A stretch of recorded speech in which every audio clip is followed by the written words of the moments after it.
Hi, everyone. Thank you for being here and welcome to Publishing in a Series for your first book. My name is Kathy Handback. I'm the founder and CEO of Ideas on Fire, the academic editing and indexing agency that helps interdisciplinary scholars turn brilliant ideas into publishable and often field-shaping books. I'm very excited to welcome you to the fifth of the six sessions of the first book publishing series, which walks you through every stage of that first book publishing journey, from proposal to publication to publicity and beyond. And across these six sessions, I'm joined by acquisitions editors, editorial directors, production editors, series editors like today, and marketing directors from more than a dozen leading university presses. And we are all here to demystify that first book publishing process. At Ideas on Fire, we've helped hundreds of scholars refine their book proposals and book manuscripts, strengthen their arguments, and ultimately bring their books into the world. And I know how much thought and care goes into first books in particular, and I really like helping people navigate that process. So I'm very excited to be in conversation here today with three fabulous speakers who are going to be talking us through that process of publishing in a series. We have Jennifer C. Nash, who's the series co-editor of Black Feminism on the Edge, published by Duke University Press. We have Adrienne Shaw, who's the series co-editor of Critical Cultural Communication, which is published by NYU Press. And finally, we have Chris Barcelos, who's a two-time series author with Reproductive Justice, A New Vision for the 21st Century, which is published by the University of California Press. So the three of us today are zooming in on what is a kind of exciting, but I think often misunderstood dimension of scholarly publishing, the academic book series. So if you have questions for our speakers or about book series during the webinar, you can click the Q&A button at the bottom of your screen to submit those, and we'll have time at the end of the session today to get to some of those.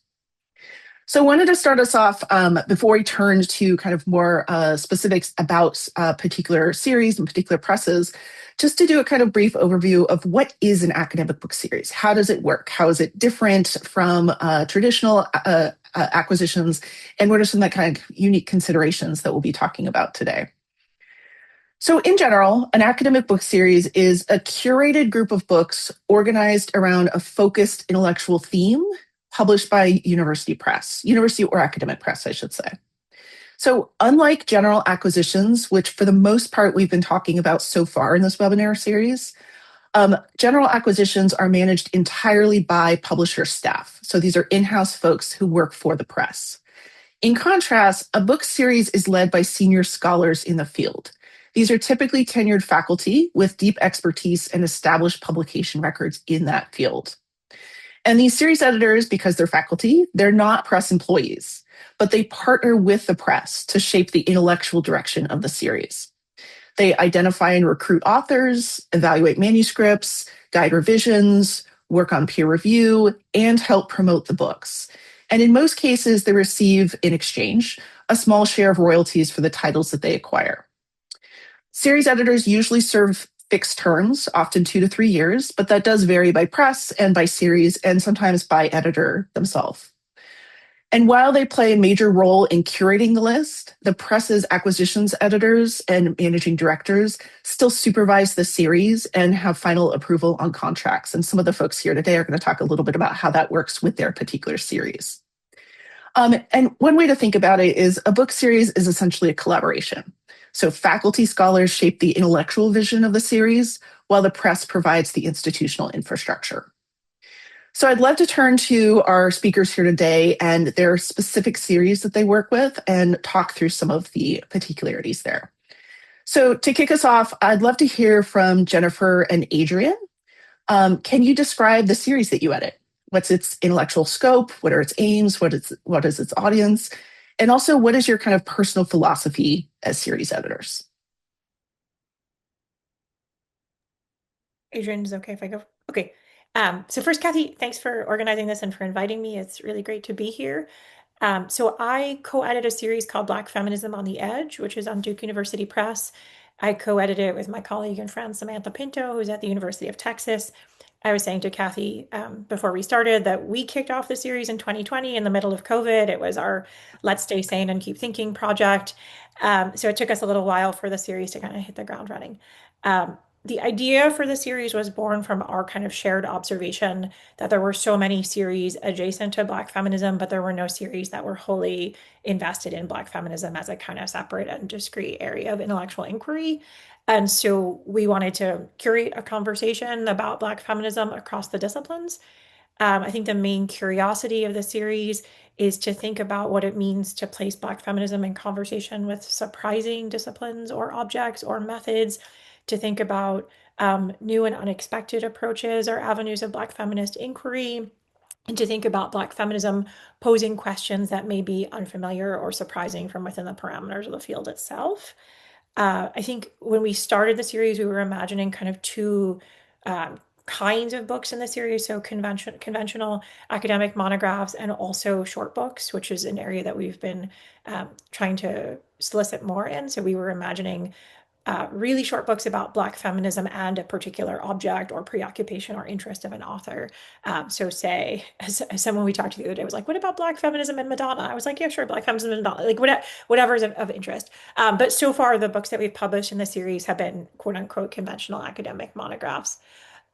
You asked Kathy what we're trying to build over time. I would say we are interested in curating a conversation that excites us as students of Black feminist studies and Black feminist theory. We're interested in curating a conversation about where the field might continue to go. And I think Sam and I are really animated by a desire to be surprised. I think there's at least in Black feminist studies, often a sense that we already know what Black feminism is and what it does. And I think we're really interested in projects that upset that kind of disciplinary common sense and stretch our shared understanding of what Black feminism can do. So yeah, I think I'll stop there. Thanks. Yeah, in contrast, I joined Critical Cultural Communication, which had been a long-running series at NYU. And it was started by Sarah Benet Weiser and Kent Ono. And then after they had a run, Nina Huntman, Jonathan Gray, and Azun Punathambekar, who are my co-editors, took over. Nina ended up leaving academia, and then so Azun, Nina, and Jonathan approached me about joining. This was in 2017, 2018. And so I took over a series that was sort of had been running and was sort of in had a fairly large backlog by the time I had joined. And one of the things that Oswin, Jonathan, and I decided at a point, because we were sort of overproducing compared to many of the other NYU series, is how do we like find a more specific niche for ourselves? Because we are interested in critical and cultural approaches to media, which that there's so many books on that topic. So how do we narrow down what is CCC doing now that we're sort of off the ground? And one of the things we arrived at is um, books that make a big theoretical intervention into the field.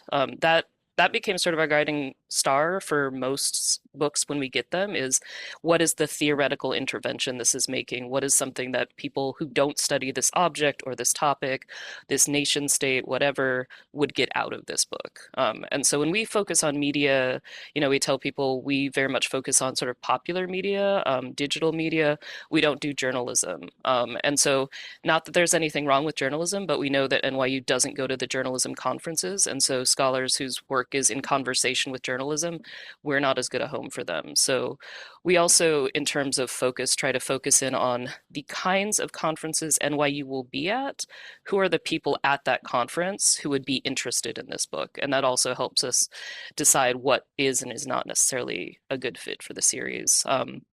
And then the other guiding star we had in our selection process and our sort of solicitation process, who we're like checking in with to see if they have books in the works, is things that are not as well represented in media and communication studies. And so there was for a while a big push in our series to have more critical race books coming out, and we have a huge catalog of them, more that decentered the US in global media studies, and so we have increasingly found more work outside of the US to represent that. And now, as we're in a transition period, as Oswin's stepped back from the series, and we brought on Catherine Knight Steele, and with the ultimate plan that she will form a team and take over next is what are things that she wants to shepherd through, and what are the vision that she and whoever her new team is decides is there going to be their focus. So we're in a bit of a transition period right now. I'd love to hear from the kind of author perspective of this. And Chris is someone who Ideas on Fire has worked with on their past two books, both of which are in the University of California Press's Reproductive Justice series, which is a fantastic series, by the way. Their first book was Distributing Condoms and Hope, The Racialized Politics of Youth Sexual Health. And then your most recent book, Youth Organizing for Reproductive Justice, a primer. I'm curious, Chris, how did you decide to publish in a series and that series in particular for your first book? And maybe your second, there might be different answers to that. I don't know. And what do you recommend authors consider when they're deciding about that for their own project? Sure. And also thanks for inviting me and to everyone for being here. My story with my first book was that one of my the dissertation book. And one of my mentors is on the extended advisory board. So not the series co-editors, but the extended advisory board of the series. And she gave a personal intro of my proposal to the series editors, which as I look back on it and I'm mentoring junior faculty, I'm just really struck by the importance of networking and the way that that connection enabled the introduction to the press and kind of facilitated that. My book was also a really very clear fit for the series, like very, very clear fit in that I think it could go either way, that you're either sort of trying to convince editors of the fit of the book, or it's like so obvious that it, like maybe, I can't say for sure, but the really great fit, I think, maybe kept them invested in working with me through revisions and that sort of thing. So my feeling was that they had an investment in it. The second book is, I guess, also about networking. So the reason I have the second book is that Ricky Solinger, who's one of the co-editors of the series, reached out to me during COVID. And similar to what Jen was saying, this series from its inception meant to have original academic monographs and then this series of primers that are meant to be like introductory, like not quite popular press books, but like written accessibly for a general audience that would be on different themes. And they had someone who backed out of writing one on youth and said, can you do this? And I also needed a COVID project. So, it was a book that could be researched mostly through archival research and other stuff. And it needed to be, in rooms with bodies. And so that's how it happened. It was almost like I was commissioned in a way, although that's not the right word for it. Some things though that I talked to other people about in terms of selecting a series or press, like I think the thing about fit, or like, are you trying to put a round peg in a square box, or is it like such a clear fit that it's an easy argument? And I'm really excited and heartened that so many academic presses are now having these other, like Duke has the Practices series and the one that Jen was talking about. And I really wish that the second book had a broader audience outside academia. I mean, it was maybe a little naive of how much that would actually happen, even though it's like written for a general audience and that kind of thing. And there's lots of reasons why they don't get much play outside of academia, but so that's a consideration, right? If you truly want a book that's going to have a wide audience outside academia, an academic press may not be the way to go. But if you're in a tenure track job and you want to keep your job, then you have to go with the academic press. So it's a dilemma. Nice. I think what's interesting here is, like, in many ways, publishing with a series, choosing a particular series to publish with can often be about kind of intellectual kinship or audience kinship, like who you want to build community with over the long term, right? Whether that's within the academy, beyond the academy, possibly a mixture of the two. A series in many ways can give you a kind of leg up in that if that series is already kind of plugged into that community that you want to reach. So that's definitely something that folks can keep in mind. Jennifer and Adrian, I'd love to hear from your perspective as series editors, how you consider first books in relationship to the series.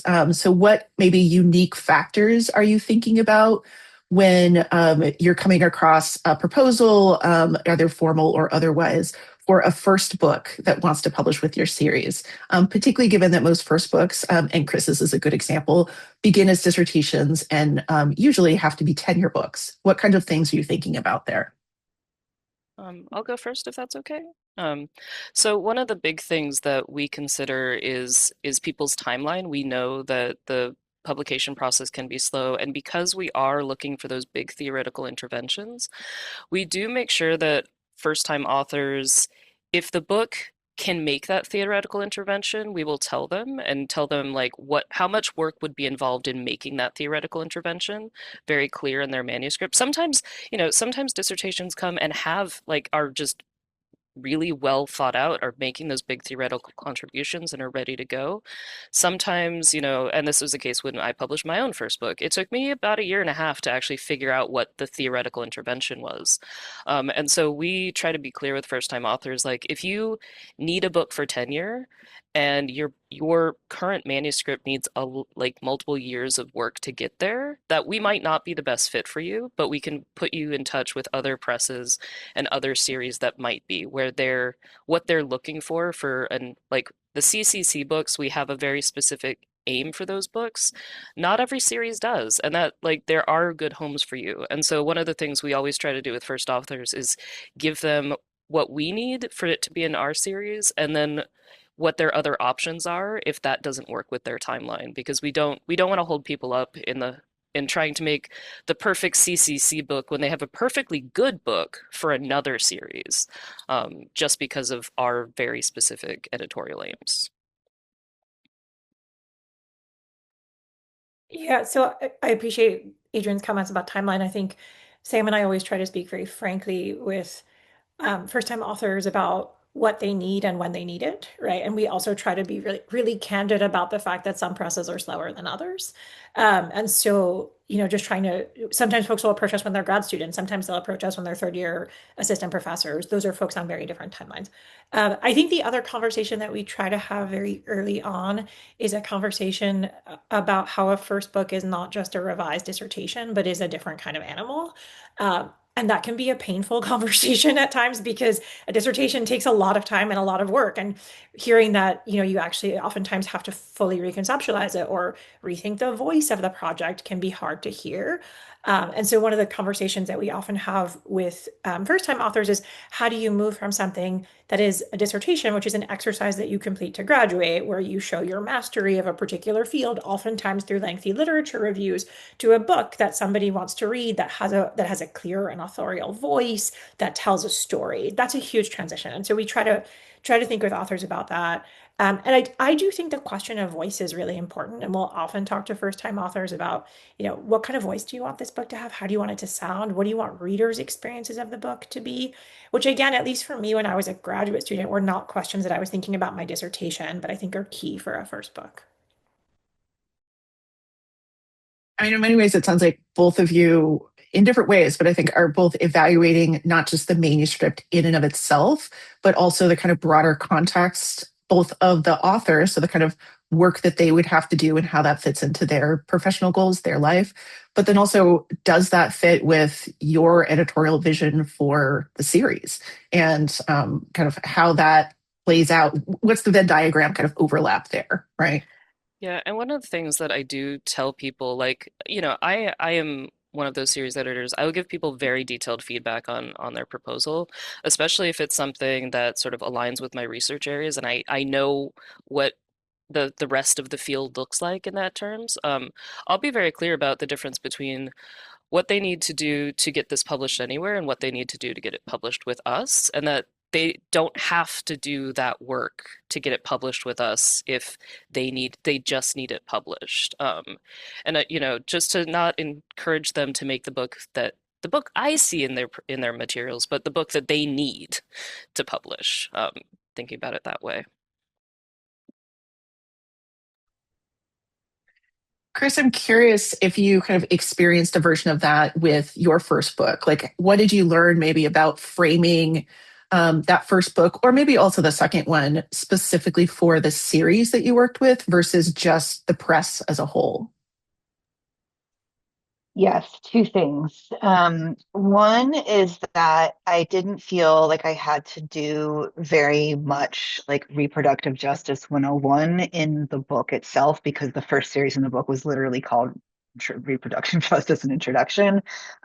So there was a little bit less of having to like spend a whole chapter explaining the like theory framework and social movement of reproductive justice. So I sort of did that in a more like condensed way, and then talked about the other books in the series. So I appreciated that.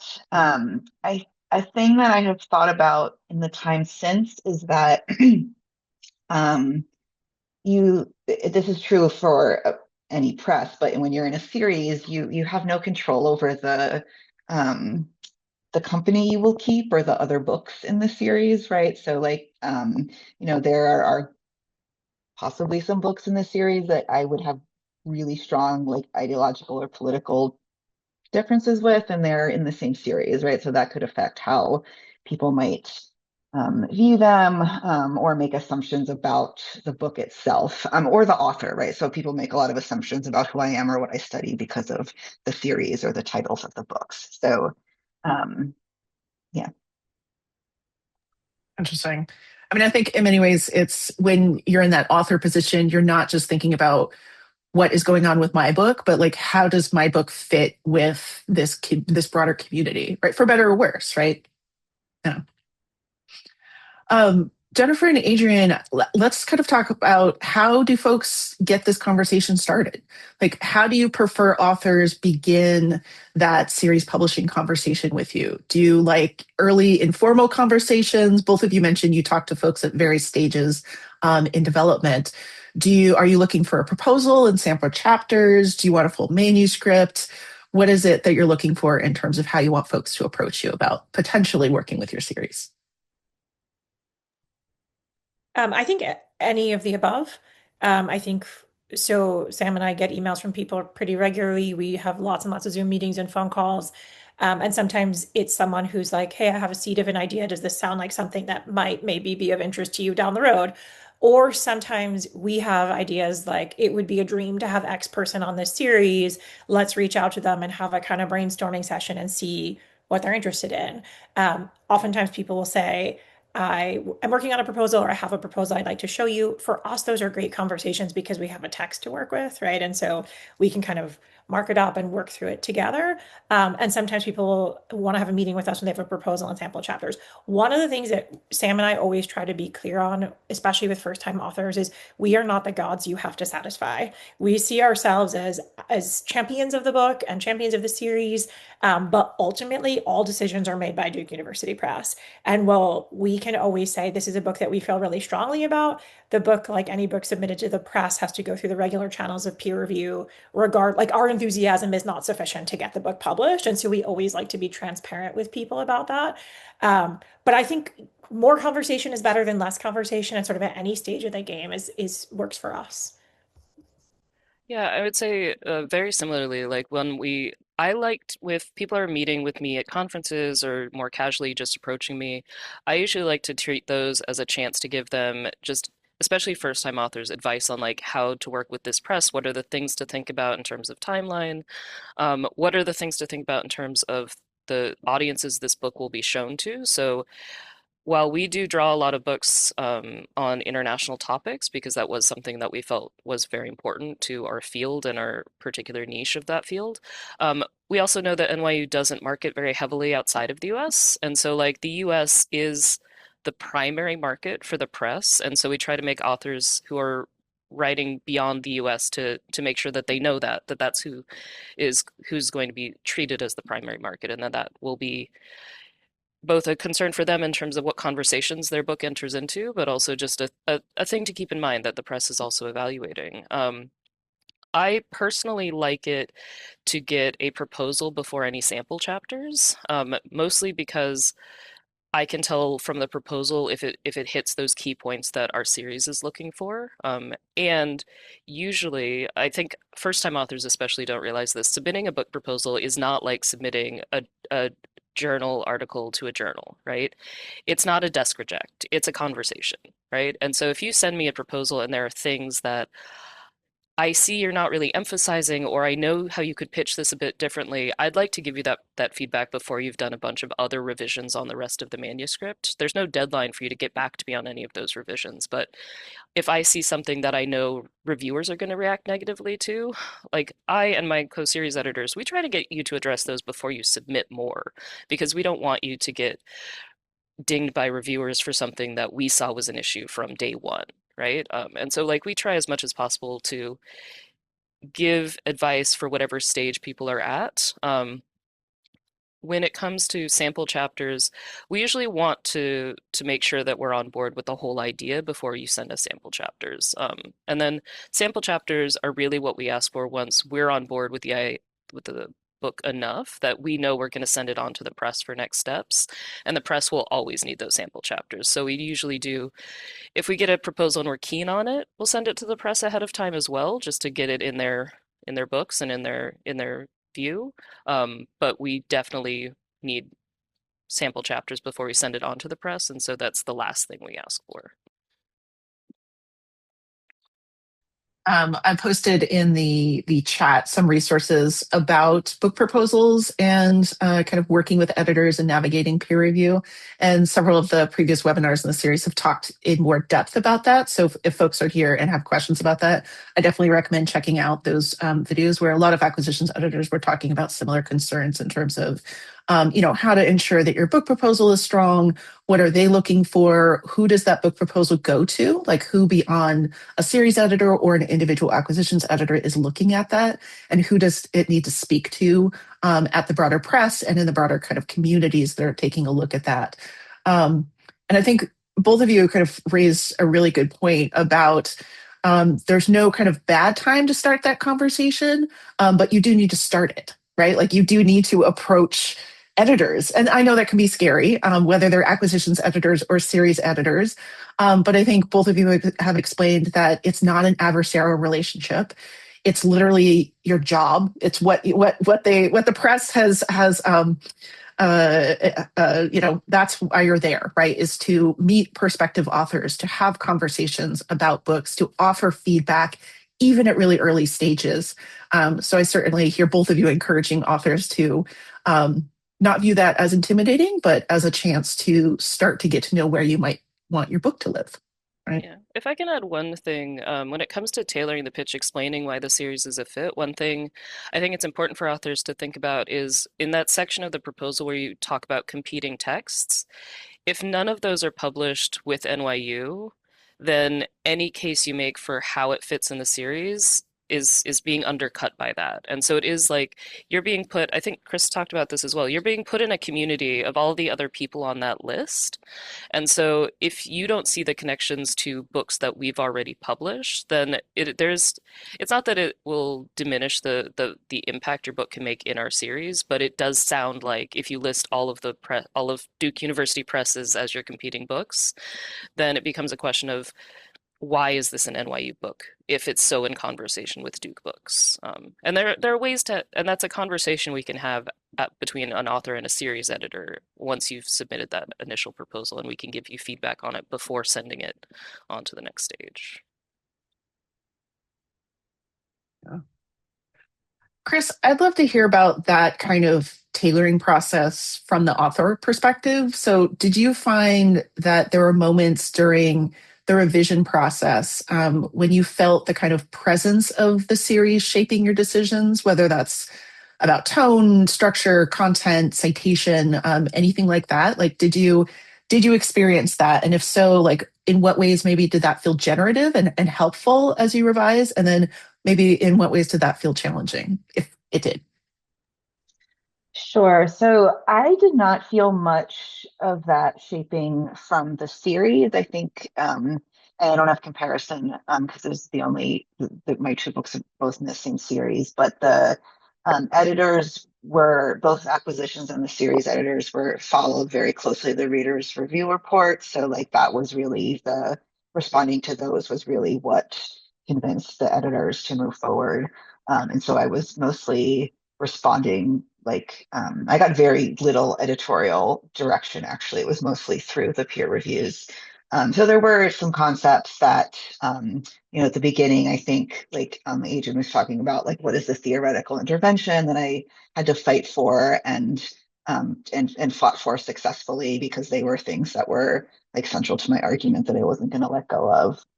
And there was, there's some reviewers had like, you must cite this canonical article, which I had left out because I felt like it's not really, I don't just cite that anymore. And I was like, I don't, whatever, I'm just going to cite it because it's not it's not that big of a deal to me. It's not a roadblock that I need to get stuck on. I mean, it sounds like in many ways the boundaries of a series can be generative in terms of revision, right? It gives you a sense of the playground you're playing in, so to speak, and the kind of boundaries of what you need to include and what you need to not really care about. And that can be helpful. Yeah. I'm curious kind of how those play out from the editorial side. So, Jennifer and Adrian, have you found that when authors publish a first book in your series, do you find that it affects marketing or peer review selection or kind of production timelines in a different way? I'd say not production timelines. I think that those are what they are at any given press. I think in terms of the peer review process, because there are three of us as co-editors, and we have overlapping but different intellectual communities, which is one of the reasons why I think our series sort of works really well is because we have a huge pool of people we know about who we can reach out to for reviewers. We don't do any of the reaching out directly. We just suggest the names, and then the press takes those names and decides from our list who to ask. And if they're struggling because we're in a peer review crisis, they come back to us for more names and then more names. But I think that it does make it a bit easier because we're editors with our extensive networks who know who the people are who will agree to review. Which if it's just the press working with just the author, they're sort of limited to who the author can think of to suggest. In terms of marketing, the we publish through our own social media and various accounts when books are out, especially around conferences. I try to make like a list. RIP Twitter, but like I used to try to make lists of books and post in the series and post them to the conference hashtag around the time the conferences happen. Um, and then we share them with our networks as they come out. And so like we know about them well in advance and start hyping them as soon as they're basically in production. We start telling people about them and telling people to expect them. And that's not something that uh, that's a unique privilege of being a series editor is I know what's coming out next. I know what to have people keep an eye out for. And so I can share that even faster than the press might get those books on the website. Yeah, I mean, I was essentially going to say just ditto that. I mean, I think we do not shape timeline processes.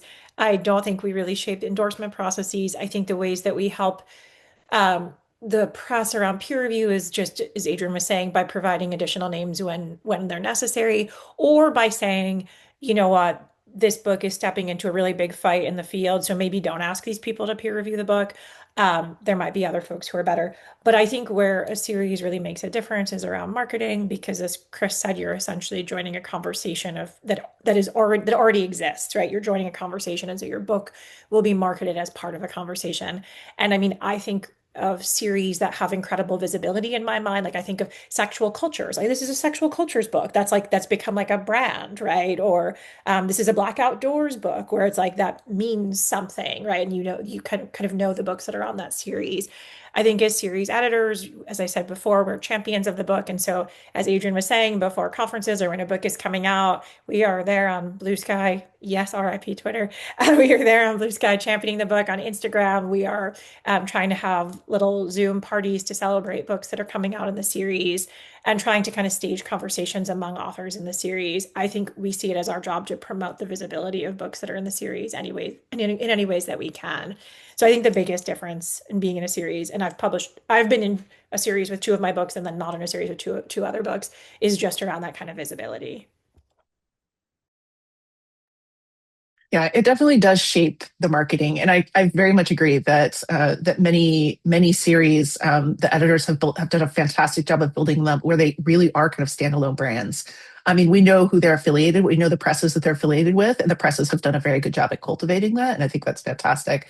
But I agree, you could definitely say like, oh, that is a whatever series book. That is a it's kind of immediately identifiable, and it gives a sense of prestige, right? Like it's you can be really proud that, yes, I wrote a book that's in this really famous series that has been a canonical series in my field that has defined my field sometimes.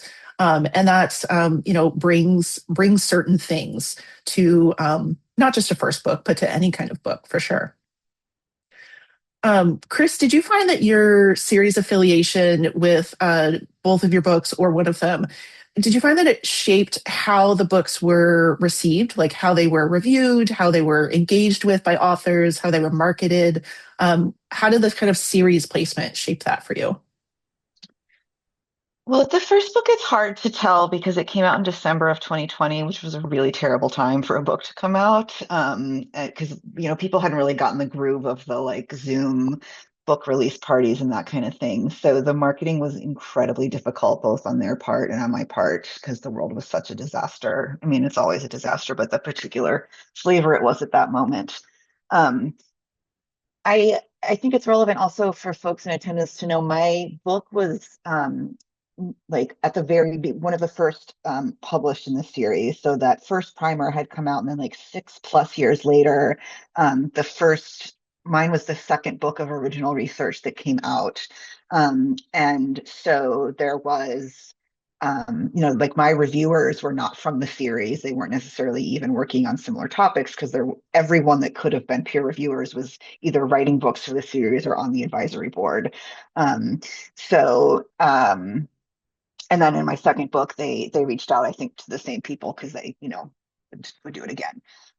So in that way, getting in at the beginning of the series, I had um, it could be both that I was a little less without direction about the shaping, but also free to um, go in the directions that I wanted because there wasn't already a sort of brand or through line that was like really, really you're already established. And I will say, I mean, I think a lot of most series are interdisciplinary, but and many of your clients, I think, probably are also writing interdisciplinary books. Yeah. So that's a big part of the marketing, right? So I'm trying to market across different disciplines and going to so many conferences in one year. And that's the burden and the benefit of the interdisciplinary work. For sure, for sure. So there are some really great questions in the Q&A that I think kind of follow up on a lot of what we've talked about. So I'd like to get to some of these. Um, so one person asks, should you assume that a series will not be interested in your book if you find out that a book is coming out in that same series that's very similar to yours? How do you navigate that as a series editor? That's a great question, because I think it also will make us talk about the ugly secret of academic publishing, which is that it is capitalism and that it is about they're like these are the presses want to sell books. And so one of the things that does happen if there is an existing book in the series on that topic, or just that if there's an existing book on that topic and it's done very well, the press will look more highly on books that are similar, published in the same series. If a book on a certain topic didn't perform very well in terms of sales, then it will be harder for us as series editors to make a case for a similar type of book the next time around. If a book is unique in that there's no other book in the series like it. It's covering a new topic, and a book comes in that's very similar to that, but the first book isn't out yet. Sometimes it's hard to get the press to be as interested in it because they want to wait and see how that book does before they're willing to take on another similar type of book. And so we did have one instance of a proposal that came in right as another book was going into press on very similar topics. In fact, it was one author was writing they were basically parallel books in a host of ways. And it was just unfortunate timing because we had fought hard for the one book because the press was like, "Oh, I'm not really sure if this is quite right," and we were like, "It really is." And then another book came in that was very similar, and they're like, "We want to this one out in the world before we take on this other one." And in the case of that author, they were on a shorter timeline, and we're like, the press will make you wait if you stay with us. Here are some other presses you could go to that would still be interested in this. And so I think it's not automatically a no, but it does tap into concerns that you as an author can't really fix, which is the things that are outside of your control and things that you won't know, which is how well this book did necessarily. If you know everybody's buying this book, then that might be one insight you have, but some of it is just so much background thing stuff that you don't have access to as a submitting author. Um, and that as series editors, we don't even have much control over. I would just add, I think the question that's on the table isn't just a question about series, but is a question about academic publishing writ large. So I'll say when I submitted my first book to the press that ended up publishing it, they said, "We can't publish this book. We've already committed to publishing a book on Black women and pornography." To which my response was, "It's possible there might be different perspectives on Black women and pornography." And in the end, they ended up publishing it, but it was a lesson for me that there was a perception that there could only be one book on Black women and pornography. Um, what I learned from that experience was twofold. One, that it was actually really great to be in a moment where there were two books on Black women and pornography because Marie Miller Young and I were invited to do things together all the time. And it's actually better to be part of a conversation than to be alone. So that was lovely.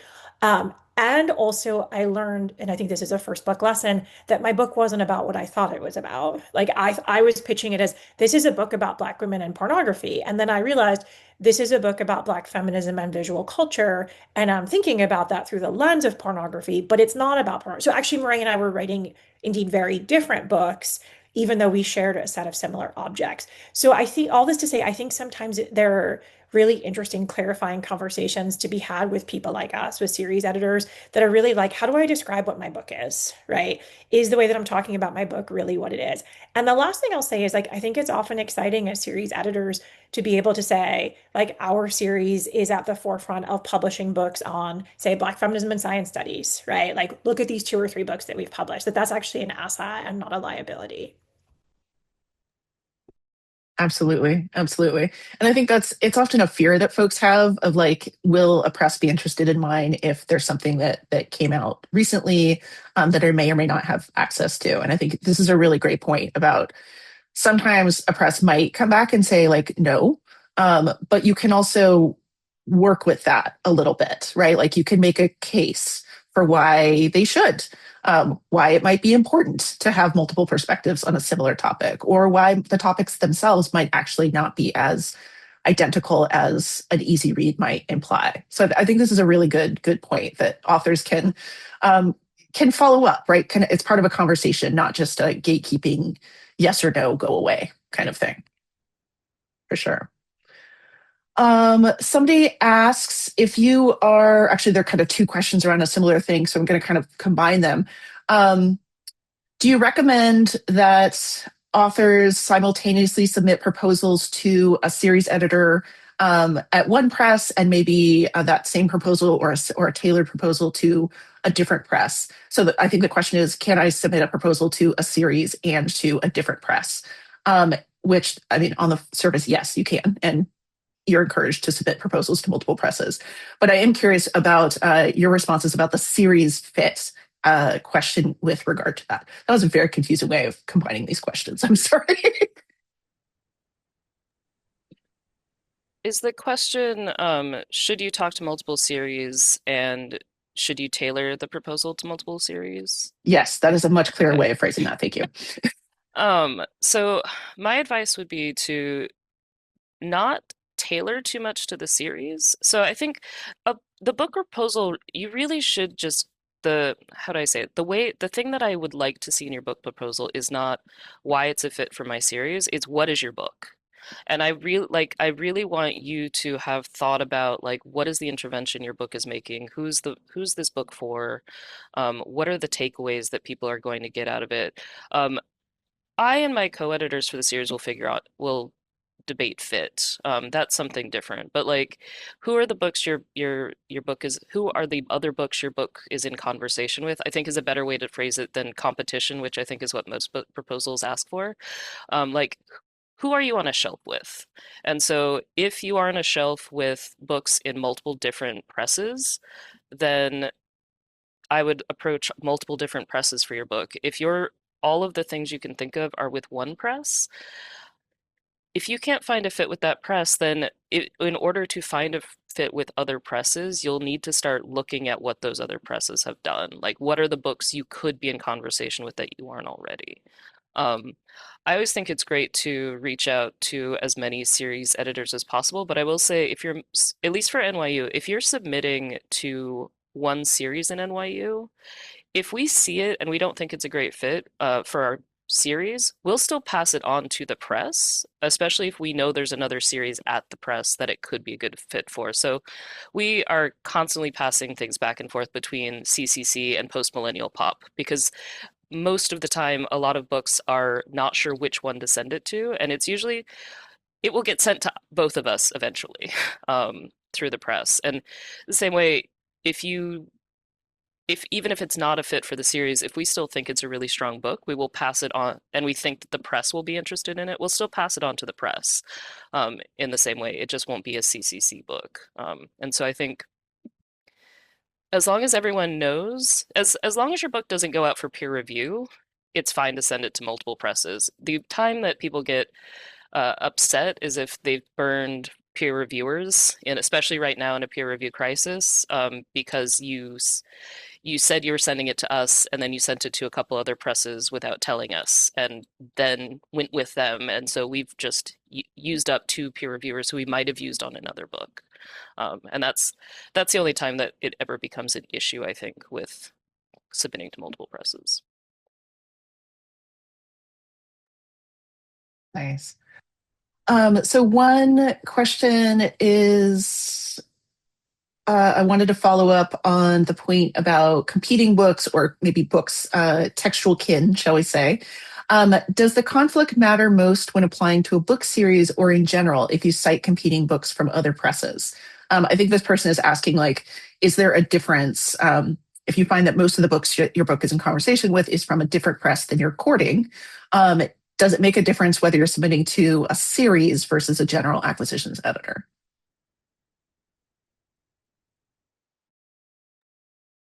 I think in general, when series are not in a series, when you're submitting to a press, it's important to have comparable titles that are on the press. I think uh, I'm just speaking from my experience with Duke University Press. They'll often say, is this a Duke University Press book or not? And the way that you show that you're a Duke University Press book is that the titles that you think are most similar to yours or that your book will most be in conversation with are other books on the press. It doesn't mean you have to only cite books that are part of that have been published by the press, but I certainly think it's one way that you show that you think the book belongs at a particular academic publishing house's home.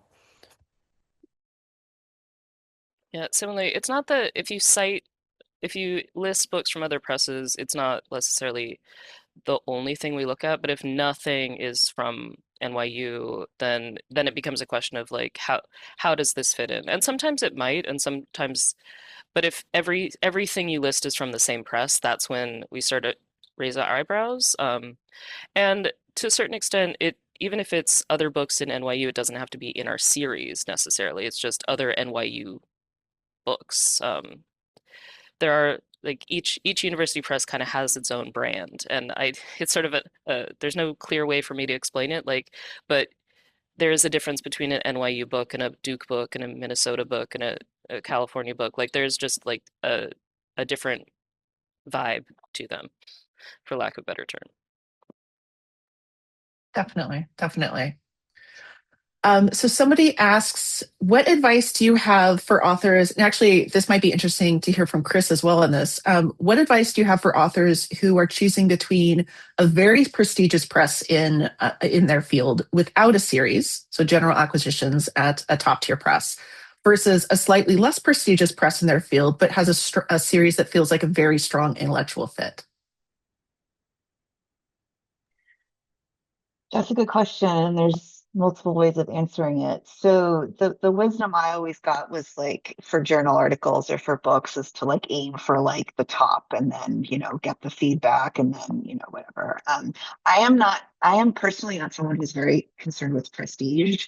And I went up for tenure at an institution that didn't um care so much about the prestige of the book. But some people are in that position where the prestige is very much going to matter, and they should know from their mentors and colleagues if prestige is going to be part of the discussion when their tenure case goes up. Um, and I mean, and then the less strategic, yucky, less yucky way of answering that, like less career focused, is like, where do you really want the book to be, right? And if you have the flexibility in your publishing goals, right? Like if your goal is to use the book to get tenure, then you have to be strategic about it. If the goal of the book is more broad than that, then you have some more latitude. And, unfortunately, that's sort of what everyone does with their second book because they've already established that they can do so. So it's strategic, like all decisions.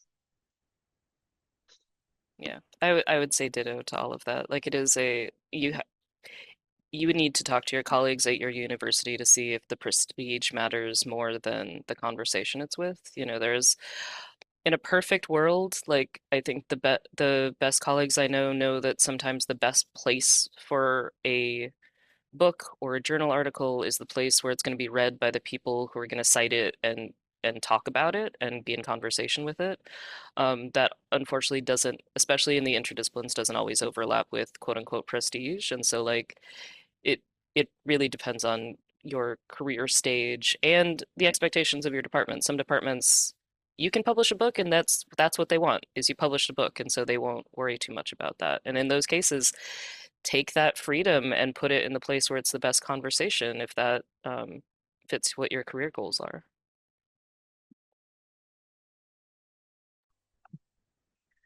Somebody asks, how can early career scholars identify whether a series is still actively shaping a field, so it's an active series, versus simply kind of maintaining a legacy reputation?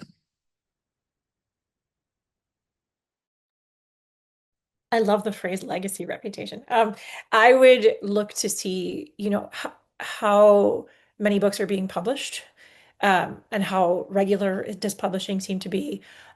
You can also assess how often are books that are being published by new authors and how often are the publications by senior authors, right? Because I think one way you can tell that a series is still kind of alive and vital is that the series editors are going to conferences, and soliciting work, and so are kind of actively engaged in hearing what early career scholars are up to.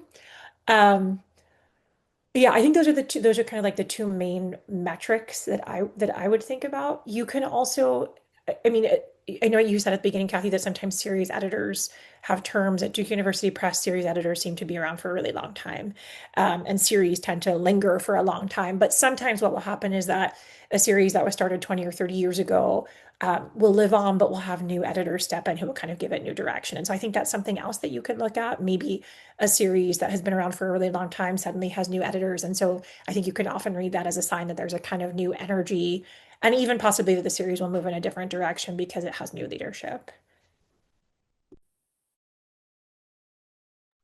Yeah. So somebody asks, are there any disadvantages to publishing in a series that's relatively new? I think this is a great question to ask.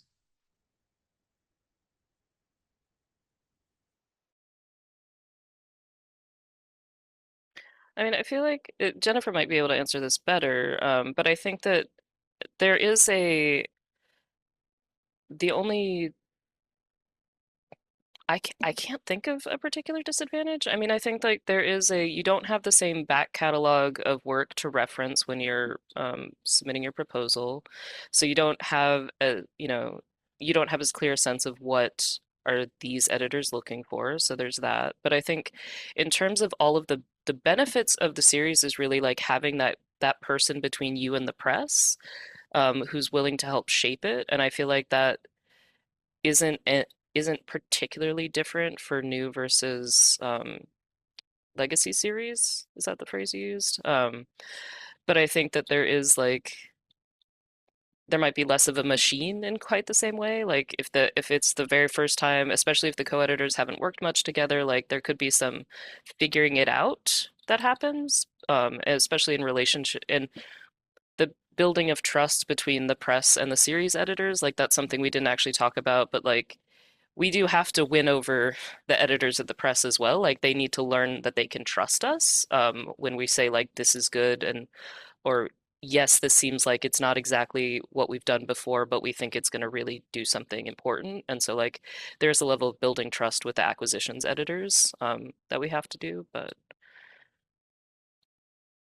that's all I can think of.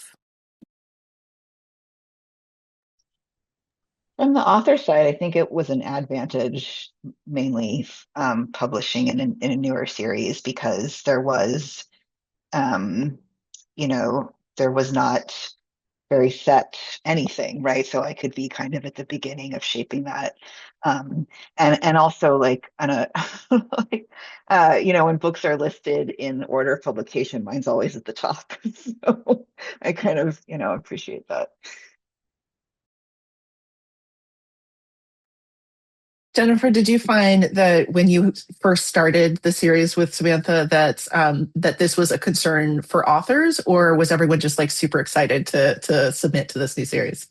I didn't sense that it was a concern among authors. I mean, I do think if the advantage of a series is that you're being marketed as part of a conversation when a series is new, there's not a lot of conversation, right? So it's like, I mean, my book was the first book that we published in the series because Sam and I both agreed contractually that we'd publish our next books in the series.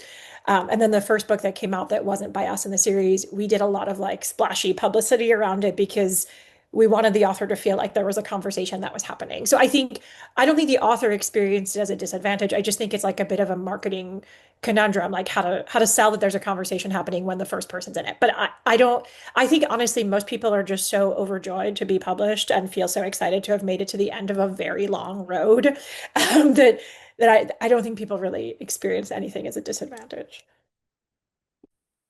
That makes sense. That makes sense.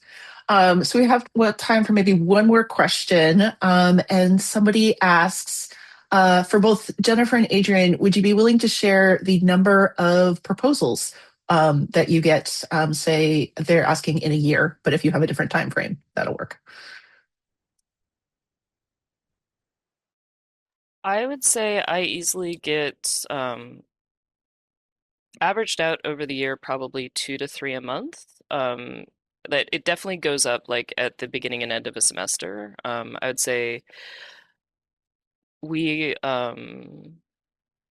yeah, I think the most we've ever gotten is I think we had like 10 proposals come in over a very short period of time a couple summers ago, and I think it was like all the COVID books coming out at once. But also it was just memorable because I think I and all my co-editors were also having a bunch of life events at the same time, and so we had to have a meeting to like go through this long list of 10 that we gotten over a short period of time. Um, but there's no exact rhythm to it. It also there are a host of other factors that go into play, but I'd say about 2 to 3 a month for the most part. I think that sounds about right. I mean, I think summer tends to be a little bit busier for us because folks actually have a little breathing room. And so, especially June and July, before kind of the demands of the semester start to creep in, we tend to get uh, more outreach from prospective authors. And then I think there are quieter time. This is it tends to be a quieter time when everyone's just trying to make it to spring break, right? So I think they're kind of ebbs and flows over the course of the academic year. And as I was saying to Kathy, we started our series during COVID, and I would think the first year there were periods where it was like, is anyone going to submit? It just felt really, really quiet. And then I feel like everyone who had started a project during COVID sometime in 2021, early 2022, suddenly reached out. And so I definitely think it kind of comes in waves for us.